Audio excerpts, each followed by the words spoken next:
Hello, friends. Father Frank Pavone here, National Director of Priests for Life. Welcome to Priests for Life TV. Thanks for joining me for a few moments.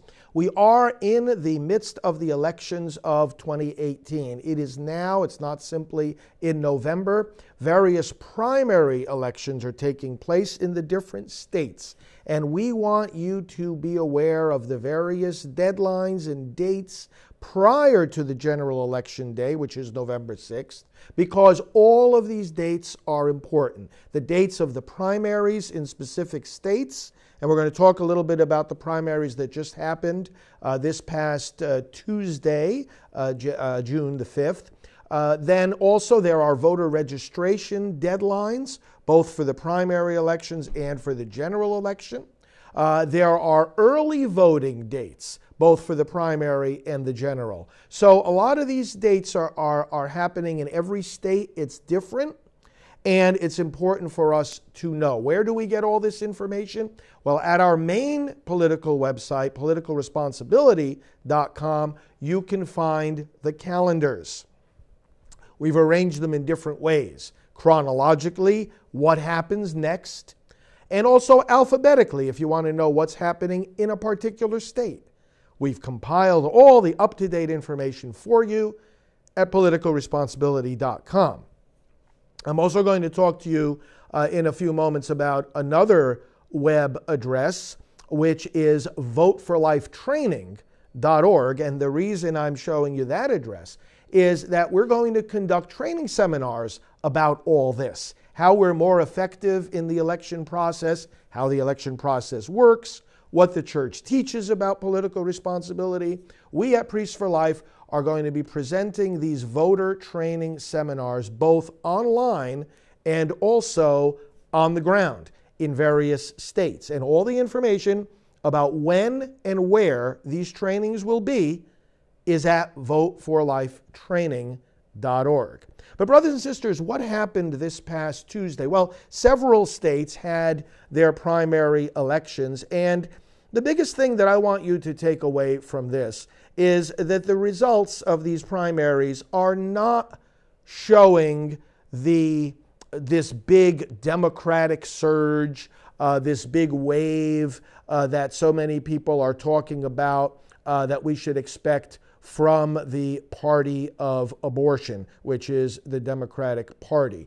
No, we are not to be fooled here in 2018 like we were fooled in 2016 about what the results of that election were going to be. The models that various prognosticators are using to try to predict the results of elections, even the models that many polls are based on, have already become obsolete. They've become outdated. They're not necessarily taking account of some of the dynamics in modern American politics. And a lot of those dynamics have to do with people like you, with people in our movement for life and for family and for freedom that are rising up and defying all the predictions of the experts.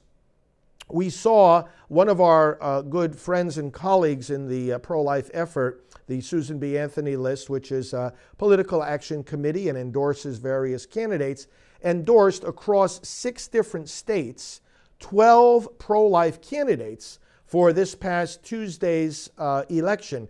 Guess how many of them either won their primary or advanced as the front runner to a runoff election? 11 of the 12. All but one were either victorious in the primary or are the front runners in a runoff election. This is great news. And in California, which was one of the states that had their primary elections this past Tuesday, and is, of course, a very, very left-leaning, Democrat-controlled, pro-abortion state, guess what happened? In 6 out of the 7 critical House races, that is, races for the House of Representatives and something that people are looking at very closely, whether or not the Democratic Party will regain control of the House. In 6 of those 7 critical races, Republicans outvoted Democrats. So people should not think that there is this big wave of enthusiasm on the other side that is going to reverse the pro-life victories that we have been winning in elections. I believe the contrary is true. Our side, the pro-life side, has more reason to be energized, has more reason to be motivated, has more reason to be confident, has more reason to mobilize, just like we did in the elections of 2016. And we said this as we were coming out of those elections, celebrating those victories that were achieved. We do not slack off. We do not relax. It is not time to sit back. It is time to keep pushing forward, because we have to increase the victories that we had in 2016. And when I talk about victories, I'm talking again about pro-life victories. We have to increase the pro-life majorities in both the House of Representatives and the Senate on the federal level, and of course throughout the states as well. On the local level, it's just as important that we have solid pro-life people in various positions of government to continue to advance the right to life on the state level. Well, brothers and sisters, we want to help fuel the flames of enthusiasm. You know, we are so close to some major pro-life victories, and the only reason we haven't achieved them yet is that we don't have the levels of majorities in the Congress that we need.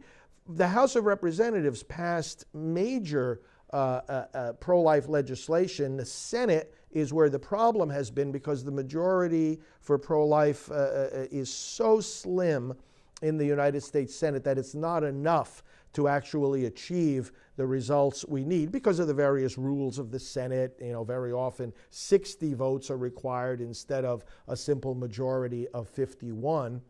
Well, the results of this year's elections can change that, and we can increase the pro-life majorities, especially in the Senate.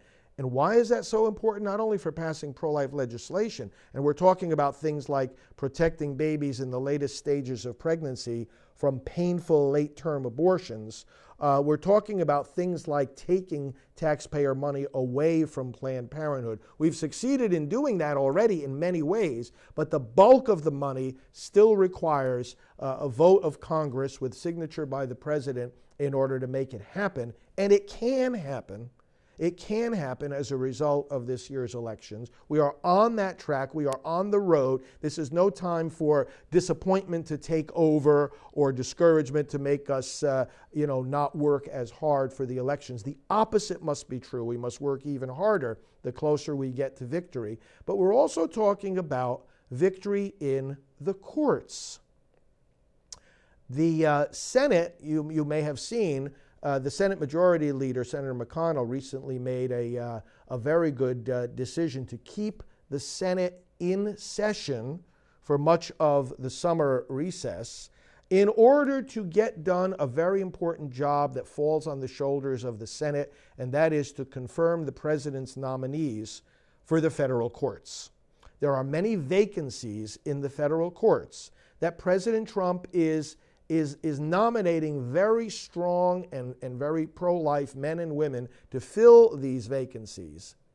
The Senate needs to confirm them, however. The president has proven a great track record so far in getting more of his nominees confirmed than any of his predecessors have by this point in their presidency, but it's still a very small percentage compared to the number of vacancies that have to be filled.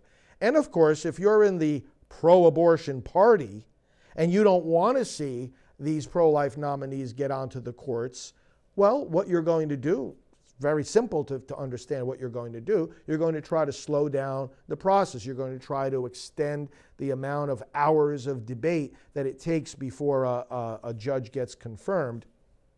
You're going to try to just drag things out, run out the clock, so that at the end of the day, not that many pro-life judges have been put into place. Now, our pro-life friends in the Senate have been actively working against this. They've been working to reduce the number of hours of debate. They've been working, as we just saw Senator McConnell do, to expand the amount of time that those senators are working in order to get the job done. Well, we have our part to do, and that is to encourage our pro-life friends in the Congress, and secondly, to make sure that we give them support in terms of reinforcements and electing more and more solid pro-life people to these positions in government. Brothers and sisters, this is no time for cynicism. This is no time for attacking our own people. I have said it to you before in many of my op-eds and on many of these programs and in many of our newsletter articles that the approach of some who just want to keep criticizing our Republican pro-life friends, there's no point to this. These are our friends. When you look at how the votes in this current Congress have panned out, what you see is that our friends are doing their job. They're voting the right way. The Democrats aren't, but the pro-life Republicans that we have put into office are. You can count on one hand those who are betraying their party principles and the principles of this movement. But my goodness, it's a numbers game right now that we need to just reinforce our strong, faithful friends in the Congress with more who think the same way. And the midterm elections are meant to give us precisely that opportunity.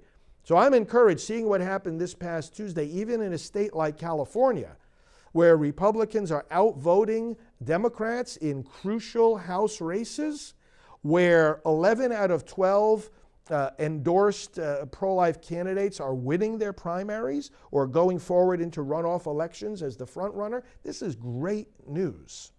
I want you to be encouraged. I want you to enter into this election season with that expectation of victory, with that sense of urgency, with that readiness not only to cast your vote, but to mobilize countless others to cast their votes as well. And let's pay attention to the calendar. Remember, I told you at our main website, Political Responsibility, you will see the calendar. So you know when the primaries, there'll be more primaries coming up this coming Tuesday, and we'll talk more about that as we get closer to that day. Again, pay attention to voter registration deadlines, pay attention to early voting. And then, of course, have on your calendar a nice big mark on the general election day, which will be Tuesday, November 6th.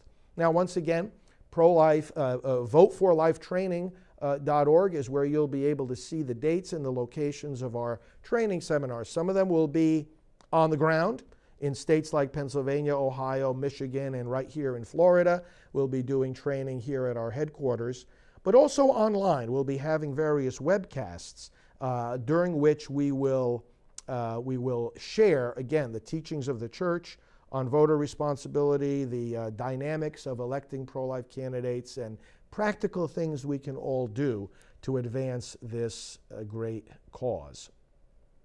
Our election prayer campaign is underway, and you'll find that prayer at electionprayer.com and all this information on our main site as well. So there's plenty going on, plenty for you to be involved in, and I thank you for your efforts in this regard and for spreading the word to as many people as you can.